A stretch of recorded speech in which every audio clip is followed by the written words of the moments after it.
Guys, বাগেরহাটের আজকে একটা ঐতিহ্যবাহী মাজার দেখাবো আপনাদের। আর খান জাহান আলী পীর সাহেবের দিঘিও আপনাদের দেখাবো।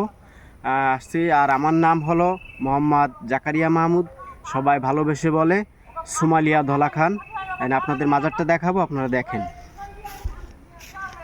এই দেখেন দিঘিটা দেখছেন? এই যে দিঘিটা, আর ওই যে মাজার দূরে দেখা যাচ্ছে, ওই যে মাজার।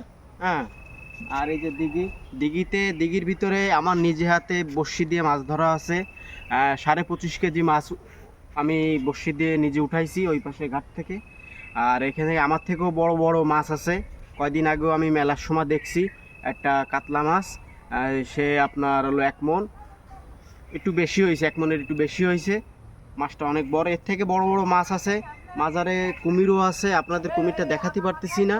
কুমিরটা আসলে ওই পাশে আছে, আপনাদের পরবর্তী ভিডিওতে ইনশাল্লাহ দেখাবো।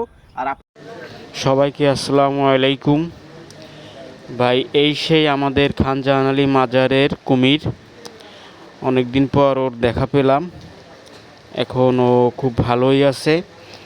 আর খান জাহান আলী মাজার, এটা খুলনা বাগেরহাট বিভাগ, আমাদের খুলনা আর জেলা বাগেরহাট। একমাত্র সারা বাংলাদেশের ভিতরে আমাদের মাজারেই কুমির আছে, খাজা খান জাহান আলী রহমতুল্লাহ আলাইহির মাজারে।